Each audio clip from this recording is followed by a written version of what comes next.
got a little bit of work to do to put the band back together again as Q36.5 Pro Cycling team of Matteo Moschetti into prime position. 2 kilometers to go. We've got a little bit of a bend to come in about 300 or 400 meters time. Long sweeping right-hander.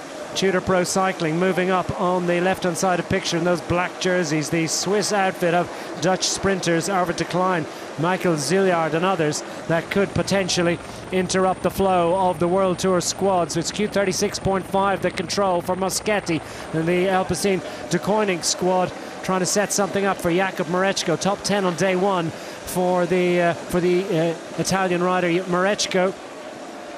And those blue jerseys of Alpecin de Koning. There's your long sweeping right-hander. It's going to take us towards the kite.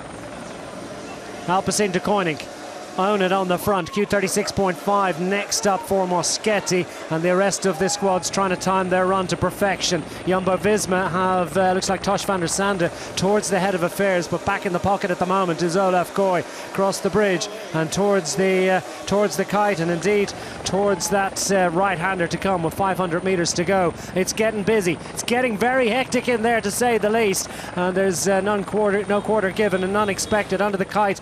Now at 1,000 meters remaining. Team DSM frantically trying to put Casper van Ooyen up there, but at the moment it is the yellow-clad hordes of Jumbo-Visma that control. Cofidis trying to find their man Max Walscheid.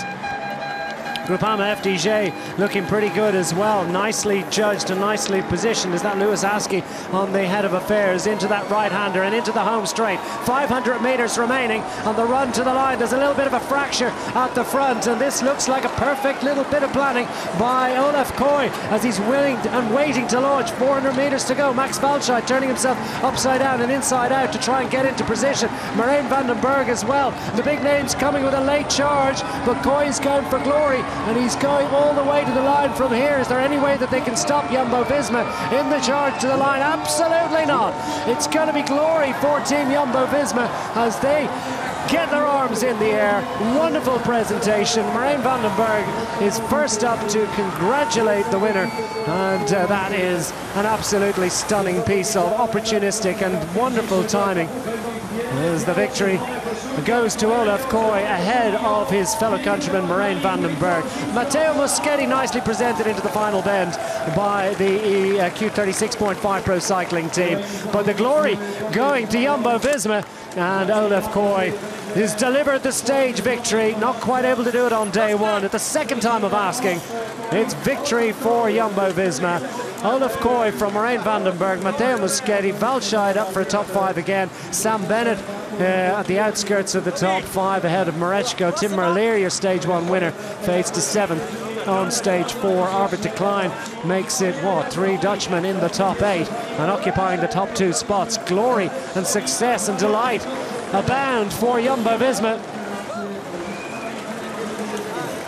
And that was a wonderful bit of opportunistic work from Olav Kooij, because he had lost his lead-out train but realised what the right wheel to pick up on was, and he could have been very vulnerable with 500 meters remaining, sitting second in line behind Marijn van den Berg, timing his run to absolute perfection and gifted an opportunity. Well, I won't say gifted, he'd taken his chances.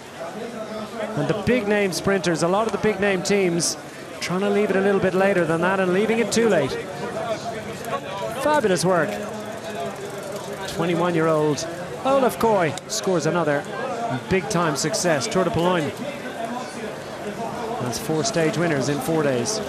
Let's get a look at this again and into the final bend. It's all about who's going to control. Cofidis trying to own it on behalf of Max Walscheid. Groupama FDJ putting their man well to the fore. Might have been Penaway, actually. I know he was certainly the favourite galloper for the Groupama FDJ squad. And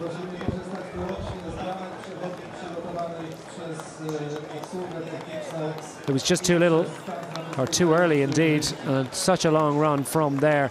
And Olav Kooij actually picking up second in line just now, and that might have been a worry for the Dutchman. But he waited, and he waited, and he waited. And Marijn van den Berg might have been thinking of going at this point, but it was too late at that. He was never going to get up and around his fellow countryman.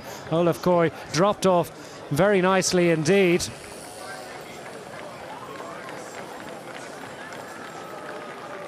By the time they got to the line, it was more than a bike length clear, and his arms aloft.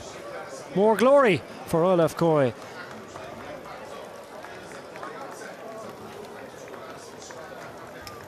Was the issue ever in doubt? Well, it's hard to put it all together, isn't it? And that was wonderfully judged by Olav Kooij, recognising that he needed to be in the first 2 or 3 around that final corner. But